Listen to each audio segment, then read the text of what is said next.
सम्यक्तमयी भव्य आत्माओं, पर्युषण पर्व की इन संवेदनशील मौलिक घड़ियों में उत्तम त्याग के दिन आपको पहले पहल मेटाबॉलिज्म चयापचय के सिद्धांत से अवगत कराता हूँ। हमारे शरीर में फेफड़े ऑक्सीजन ग्रहण करते हैं और कार्बन डाइऑक्साइड छोड़ते हैं। यदि लंग्स कार्बन का त्याग न करे तो क्या होगा? क्या हमारे शरीर को प्राणवायु मिल सकेगी? आप वनस्पति जगत को देखिए, हर एक पत्ता कार्बन डाइऑक्साइड को अपना आहार बनाने में प्रवृत्त है। वे कार्बन पी रहे हैं और ऑक्सीजन दे रहे हैं। फोटोसिंथेसिस प्रकाश संश्लेषण की यह प्रक्रिया एक पल भी रुक नहीं रही। आदान प्रदान, स्वीकृति अस्वीकृति, ग्रहण त्याग जागतिक जीवन की सहज स्वाभाविक प्रक्रिया है। यह एक ऐसा लॉस मैनेजमेंट है जिस पर संसार की किसी सत्ता का नियंत्रण नहीं है, न ही कोई विघ्न बाधा उपस्थित होने की संभावना। यही भी जाहिर है, हमारा हृदय अशुद्ध रक्त ग्रहण करता है और उसे प्यूरिफाई शुद्ध कर स्नायु तंत्र में प्रवाहित करता है। सेल्स अर्थात कोशिकाओं और टिश्यूज की भी यही स्थिति है। सच पूछो तो संपूर्ण विश्व में आदान प्रदान का एक अद्भुत जाल ही बिछा हुआ है। ईसावास उपनिषद भी यही कहता है, तेन त्यक्तेन भुंजीथा, त्याग पूर्वक भोग करो। त्याग जीवन की अनिवार्य शर्त है, तो त्याग भोग का अविभाज्य अंग भी है। जैसे भोग के बिना जीवन नहीं चल सकता, वैसे ही त्याग के बिना जीवन नहीं रह सकता। कल्पना कीजिए, वृक्ष, नदियां, गायें हड़ताल कर दें तो आप एक दिन नहीं जी सकते। नदियां पास पड़ोस की उलझन अपने सिर ले वर्षा का जल एकत्रित कर प्राणी मात्र के हितार्थ बहती हैं। गायें घास से अपनी उदर पूर्ति कर आपको पोषक तत्व अमृत के समान दूध प्रदान करती हैं। वृक्ष कार्बन लेते हैं और ऑक्सीजन छोड़ते हैं। एक दफा एक शीशी में सर्प के बच्चे और छोटे पौधे को देखा तो एक संभ्रांत ने कहा, यह कैसा चमत्कार है भगवान। मैंने कहा, सर्प का सपोला कार्बन छोड़ता है जिसे पौधा ग्रहण करता है और पौधा वास्तव में ऑक्सीजन छोड़ता है जिसे सर्प का बच्चा ग्रहण करता है। इस संतुलन से दोनों का जीवन एक शीशे के अंदर बंद रह करके भी आनंद का अनुभव करता है। वास्तव में त्याग एक सात्विक आनंद है। त्याग एक सात्विक आनंद है। जिसका जीवन त्यागमय है वही प्रसन्न है। मुंशी प्रेमचंद जी अपनी कृति प्रतिज्ञा में लिखते हैं, त्याग ही वह शक्ति है जो हृदय पर विजय प्राप्त कर सकती है। महानुभाव, एक बहुत ही रोमांच करने वाला संस्मरण सुनाता हूँ जिसे मैंने एक सत्संग में सुना था। रामकृष्ण परमहंस धर्म प्रचार के लिए विदेश गए। जैसे ही वे बंदरगाह पर उतरे, तब एक व्यक्ति ने उनकी सादगी और त्याग को देखकर उनसे पूछा, आप कौन हैं?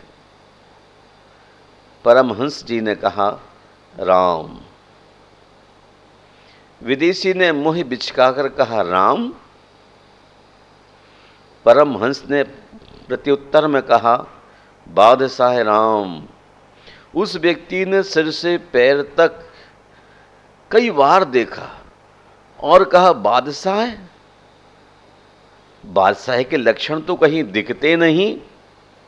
परमहंस ने कहा, ये तन की लंगोटी और ये उत्तरी बादशाह होने में बाधक है, वरना पूरा बादशाह होता। आपको पूरा बादशाह देखना है तो भारत में जाकर नग्न दिगंबर जैन संतों को देखो, जिनकी देह पर एक रेशा भी नहीं होता। वह व्यक्ति सुनकर चकित रह गया और उसने कहा, मैं तो भारत के प्रत्येक नागरिक को संत समझता था, आप तो अद्भुत बात कह रहे हैं। दिगंबर संत के पास एक रेशा भी नहीं, अपूर्व त्याग। महानुभाव, वैराग के क्षेत्र में त्याग का विशिष्ट महत्व है। यहाँ हम विवेक की आंख से खरे खोटे, अनुकूल प्रतिकूल को लक्ष्य की कसौटी पर परखते हैं। अन्वेषण के पथ पर हम उन वस्तुओं, व्यक्तियों और परिस्थितियों की पहचान करते हैं जो हमारे कल्याण में सहयोगी हैं, ताकि आत्मोपलब्धि का मार्ग निष्कंटक साफ सुथरा हो जाए। यहाँ एक विवेकी शिष्य ने जिज्ञासा की, मुनिवर, जब आप आज मेटाबॉलिज्म के सिद्धांत पर प्रकाश डाल रहे हैं, तो हम जानना चाहते हैं कि बहिरात्मा और अंतरात्मा क्या छोड़ते हैं, क्या ग्रहण करते हैं। इसका समाधान आचार्य प्रवर ने समाधि तंत्र में बड़े सुंदर ढंग से प्रस्तुत किया है। त्यागा दाने बहिर्मूढ़ा करोति देहातात्म आत्मविद नांतर बहि रूपादानम न त्यागो निश्चितात्मना। मिथ्या दृष्टि बहिरात्मा, मोही जीव, बाहरी वस्तु जो अपने को अप्रिय लगने वाली हैं, उनका त्याग करता है।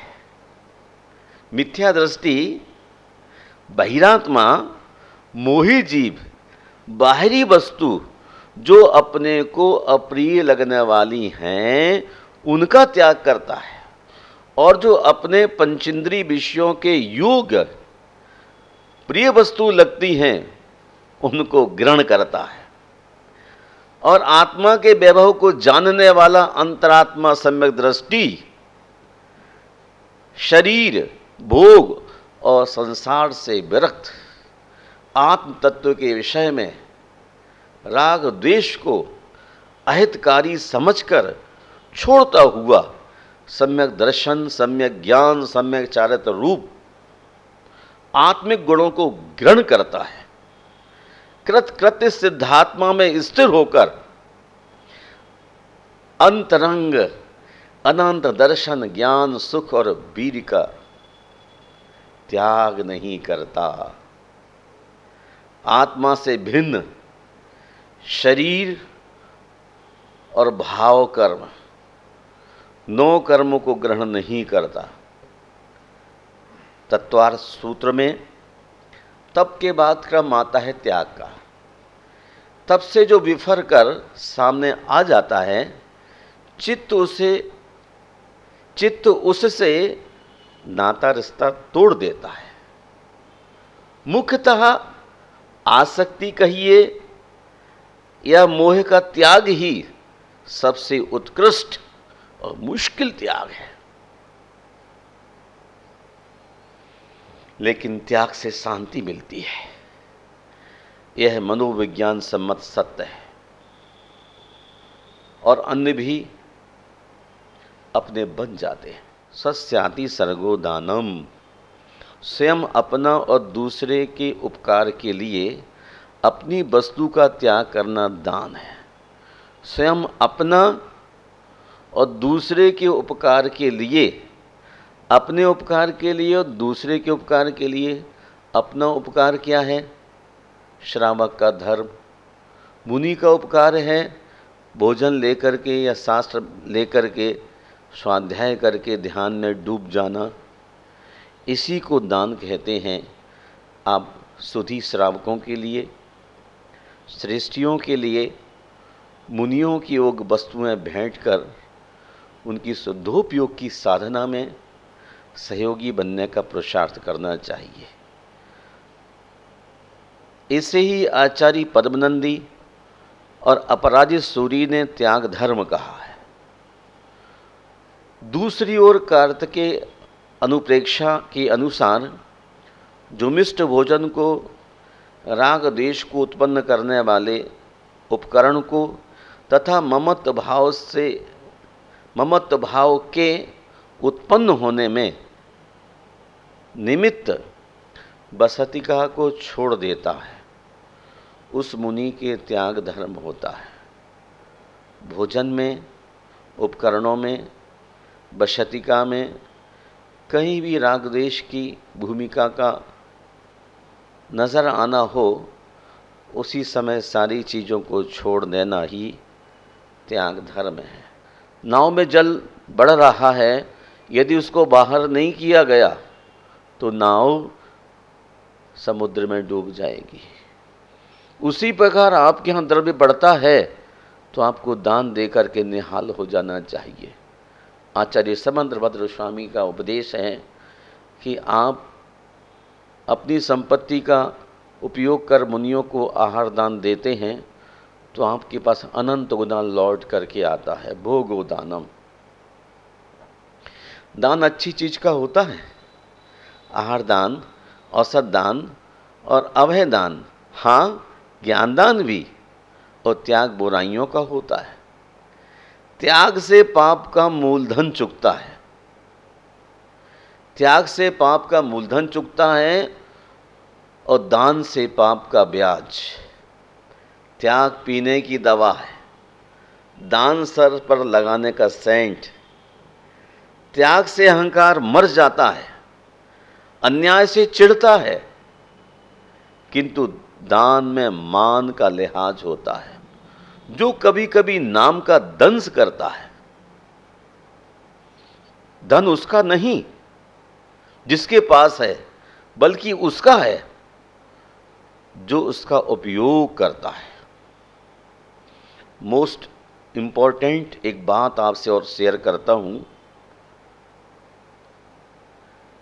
रत्नत्रय से युक्त जीवों के लिए अपने वित्त का त्याग करने या रत्नत्रय के युक्त साधनों के प्रदान करने की इच्छा का नाम दान है। ऐसा मैं अभी आपको आचार्य वीरचंद स्वामी का संदेश दे करके आए हैं। आप पुनः दृष्टि पटल में अंकित कीजिए। आप जो भी दान करें, मोक्ष मार्ग में लगने वाले पात्रों के लिए, उत्तम पात्र हो, मध्यम पात्र हो, जघन्य पात्र हो, एनी, लेकिन अन्न को, पात्रों को आप दान देकर अपने जीवन को तार तार ना करें। आपके जेब में बहुत कुछ हो सकता है पिछले पुण्यों के योग से, लेकिन होशपूर्वक दिया गया, विवेकपूर्वक दिया गया थोड़ा सा दान भी बट वृक्ष की भांति फलित होता है। खसखस का बीज कितना सूक्ष्म होता है। यदि ठीक भूमि पर, ठीक मिट्टी में, ठीक हवा पानी मिलता रहे तो बट वृक्ष की तरह हो जाता है। मैं अंत में आपसे कहना यह चाहता हूँ, धर्म स्नेही बंधुओं, कि आपका जीवन बहुत मुश्किल से मिला है, और जब मिला है तो ऋण सार में आचार्य भगवान कहते हैं कि अपने द्रव्य का दान करके अपने वैभव को, आत्म वैभव को बढ़ाने का पुरुषार्थ तुम कैसे कर सकती हो। भव्य आत्माओं, इसका सूत्र देता हूं।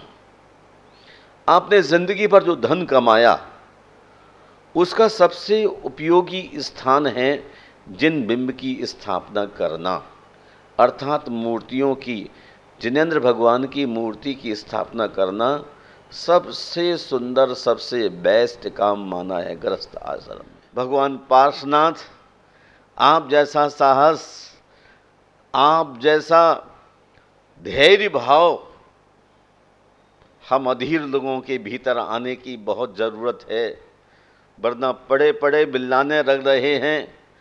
इसलिए चतुर्दशी सामने आते ही स्मरण हो आया अनंतनाथ भगवान के चरणों में, पार्श्वनाथ के चरणों में अपनी श्रद्धा के सुमन रखने के लिए देश विदेश से कहाँ कहाँ से लोगों के नाम लगातार आ रहे हैं।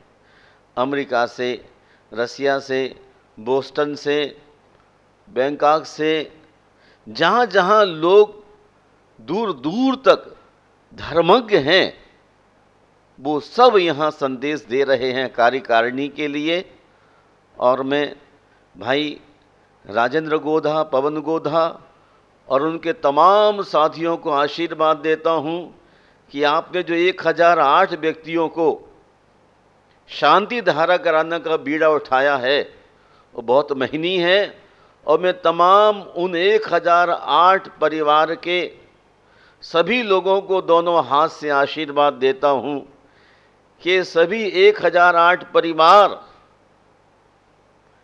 अपने मन की विशुद्धि बढ़ाने के लिए, कर्मों को क्षीण करने के लिए अनंत चतुर्दशी के दिन बहुत शालीनता के साथ जो जहाँ पर हों वहीं बैठ करके शांति धारा का आनंद उठाएं। ये हमारे कर्मों को पटकनी दे करके विजित बनाने में, इसी भाव में कारण होने वाला है। यह ऐसा अभियान है, ऐसा अभियान है, इस पर चलने से मनुष्य के हौसले शिखर जैसी ऊंचाई प्राप्त कर लेते हैं, हिमालय जैसा धैर्य धारण कर लेते हैं, शिखर जी जैसी विशुद्धि को प्राप्त कर लेते हैं। आप घर रहिए या सीधे पहुंचकर जो आपके लिए अनुकूल स्थिति बनती हो, दोनों स्थितियों में शांति धारा करने वाले अथवा संदेश देकर करवाने वाले आप सभी 1008 परिवारों को मेरा बहुत बहुत आशीर्वाद है, बहुत बहुत आशीर्वाद है। मेरे गुरुवर आचार्य विद्यासागर महाराज यही कहते हैं, प्रत्येक मन में शांति हो, प्रत्येक मन में विशुद्धि हो, प्रत्येक आत्मा में चरित्र का सद्भाव हो, यही गुण संसार की कर्म वेली को नष्ट करने में कारण बनते हैं। मैं आप सभी के उज्ज्वल भविष्य की कामना करता हूँ। जय बोलिए गुरुवर आचार्य श्री विद्यासागर जी मुनि महाराज की जय।